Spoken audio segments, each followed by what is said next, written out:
What's up mga kamamaw? Yan, papasok na tayo. Trabaho na naman uli. After ng konting tulog, trabaho na uli. Uwi ng bahay. Ganun na naman ang buhay natin dito sa Canada. Mga kamamaw, ayan, total naman medyo papol na. Papakita ko sa inyo ano itsura ng Saskatoon habang nagdadrive ako papasok ng trabaho. Ayan. So yung camera isinet up ko na dito sa ano, nakaharap na siya. Actually mga kamamaw, nawala na kasi yung patungan ng cellphone ko dito sa sasakyan kasi nakaraan nabasagan nga tayo. So idinikit ko lang muna siya dyan sa may harap kasi may backup camera. Tinipang ko na lang dyan. Kaya sana wag mahulog mga kamamaw para habang nagdadrive ako, pakita ko sa inyo yung ganda ng kalikasan dito sa Saskatoon. Although hindi siya talaga yung parang mesmerizing na lugar talaga na pag tiningnan mo is napakaganda. Para sa amin kasi mga kamamaw, syempre para sa ibang mga nanonood baka maganda na sa inyo. Syempre lalo na sa mga nasa Pinas. Ano ba itsura ng Saskatoon pag fall season na? Ito na, papakita ko sa inyo mga kamamaw. Let's go mga kamamaw. Yan mga kamamaw. Sana ang ating camera ay hindi yumuko. Yan. Wala tayong mga kamamaw, hindi pa tayo nakakabili ng patungan uli ng cellphone eh. Hindi ko na rin kasi masyadong sineset up dito sa sasakyan dahil nga ang ating lugar ay medyo hindi maganda mga kamamaw.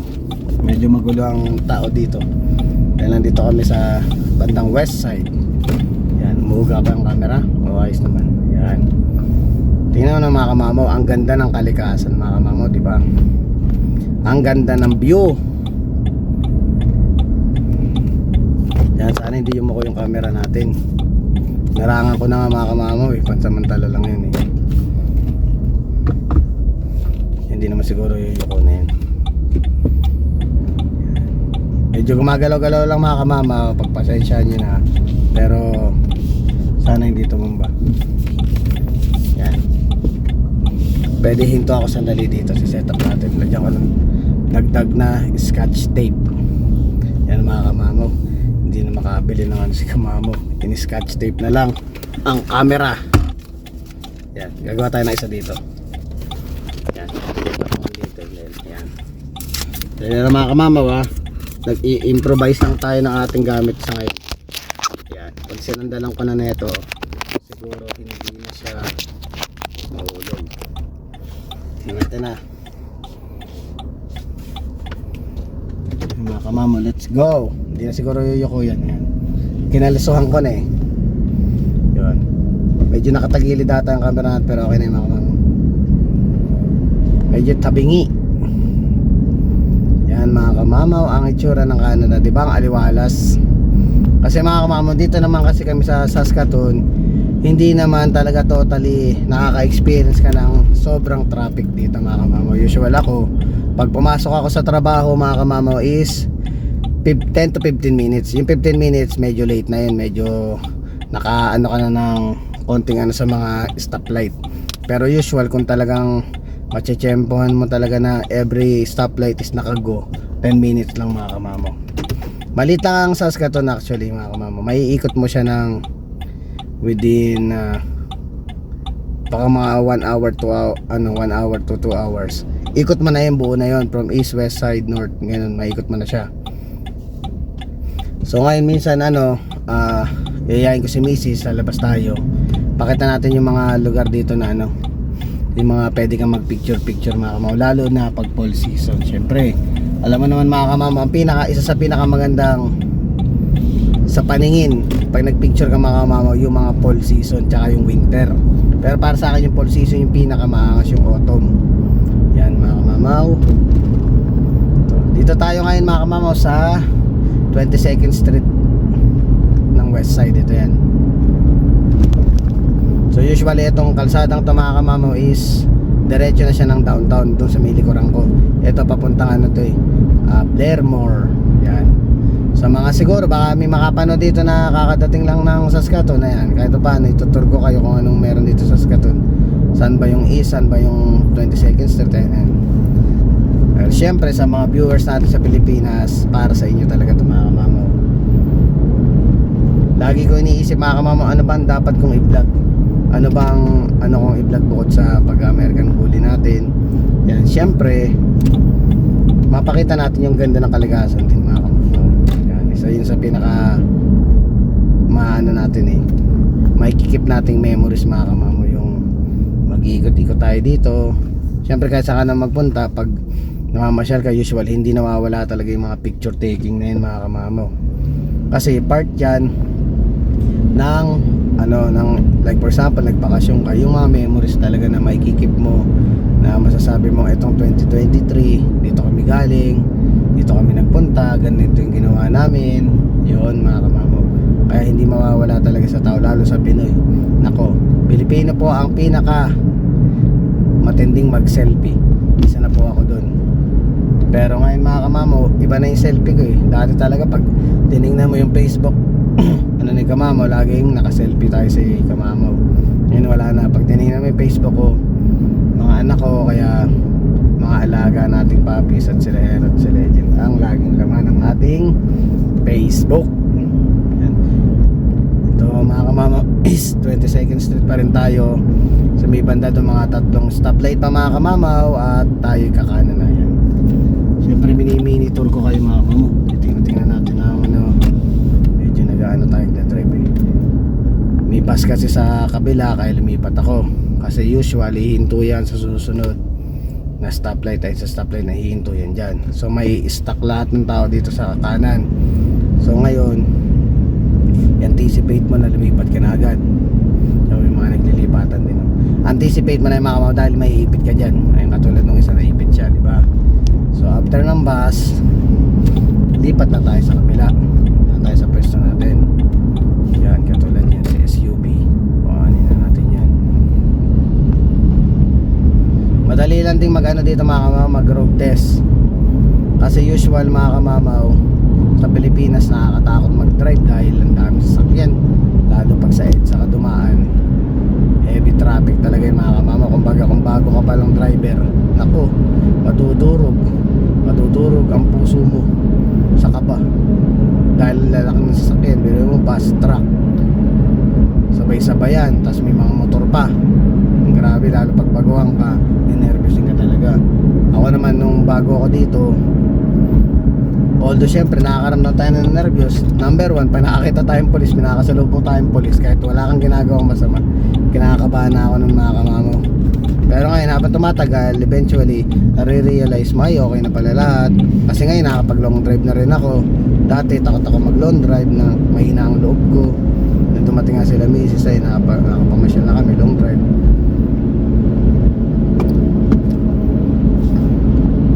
Yan, dito na tayo sa may bandang Circle Drive. Ito po ang Circle Drive.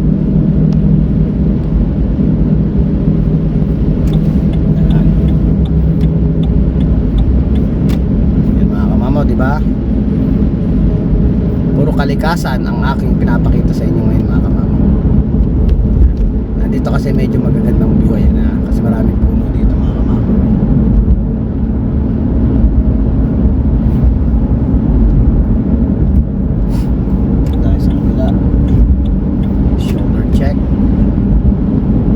Makalimlim siya mga kamamaw kasi mga ilang araw na dito nag-uulan.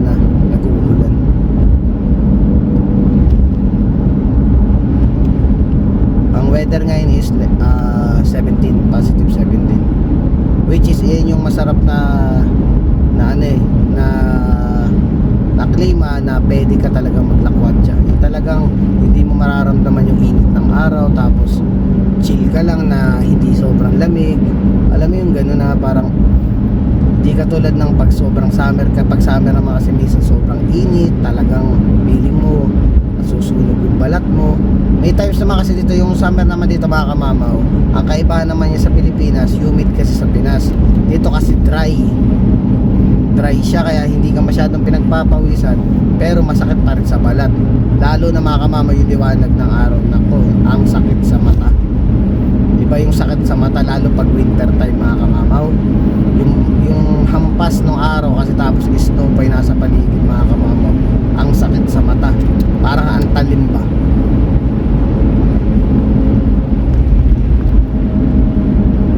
Meron plano pa tayong sana all. Kailan kaya tayo ulit makakasakay dyan mga kamamaw.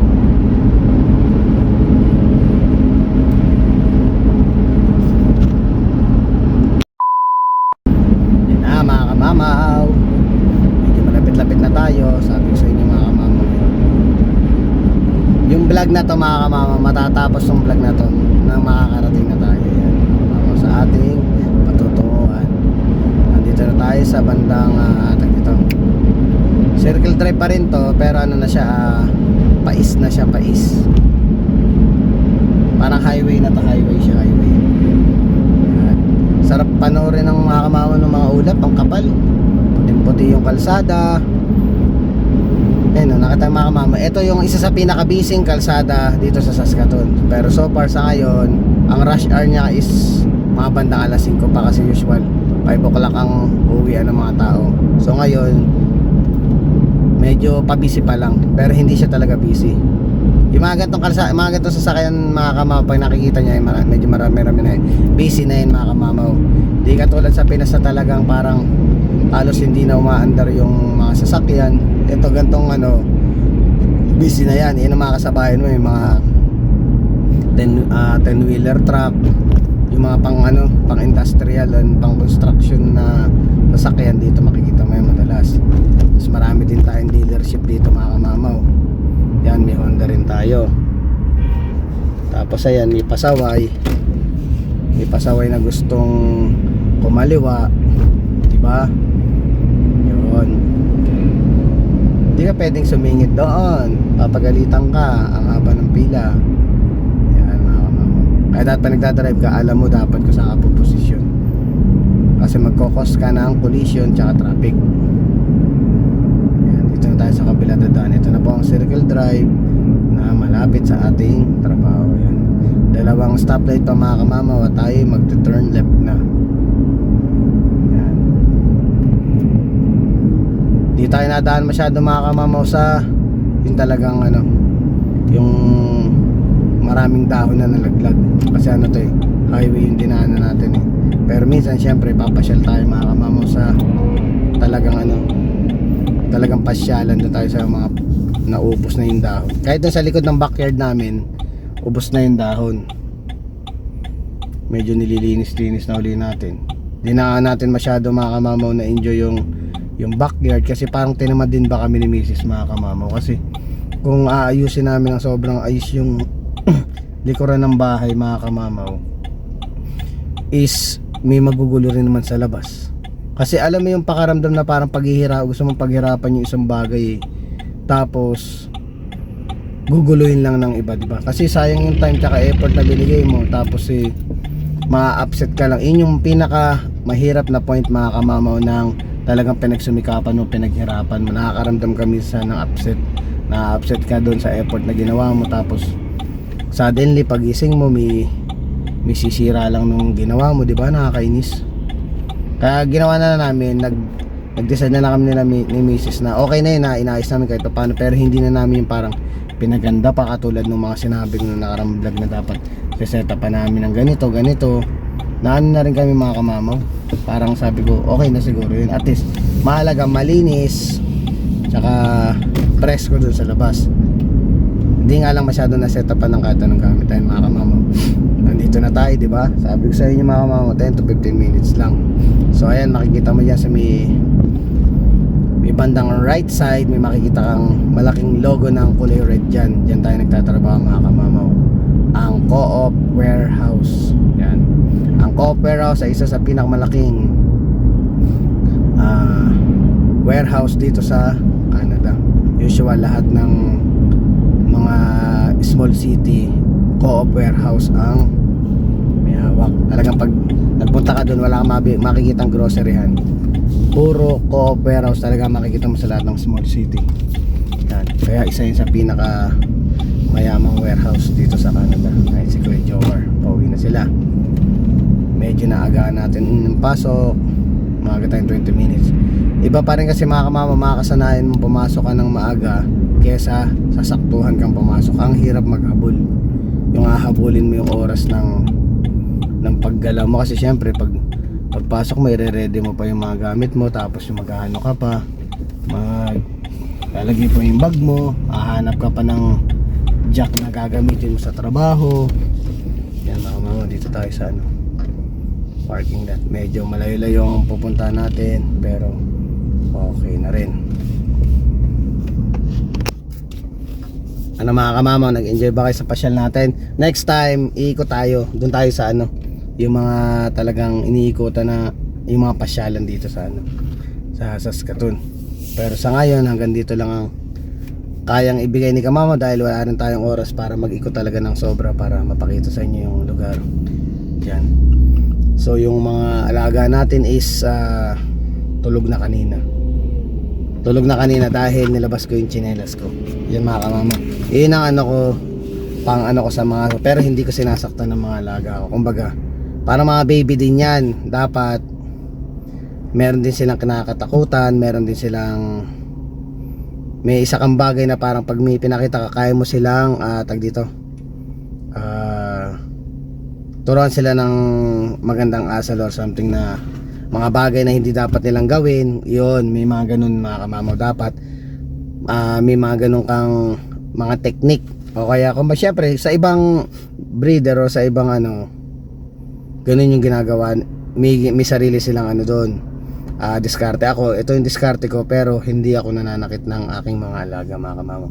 Ginagamit lang natin yung pang disiplina sa ating mga alagang aso. Yan mga kamamaw, na-enjoy nyo sana mga kamamaw yung konting kwentuhan natin mga kamamaw, kasi na ano lang kasi ako, ang liwanag eh, ang sarap, parang ang sarap pakita sa inyo yung ano, ay si kuya ano, ang sarap pakita sa inyo mga kamamaw yung ganda ng kalikasan mga kamamaw. Kasi nung paglabas ko, nakita ko kasi ang ganda ng ulap, parang ang sarap ka akong mag-drive at mag-vlog habang nagda-drive ka, nakapokus yung camera dun sa kalsada. Yan mga kamamaw. So sana mga kamamaw, na-enjoy nyo yung kwentuhan natin ngayong araw na to. So please don't forget to like, share, subscribe, and hit the notification bell for more updates of my video. See you mga kamamaw.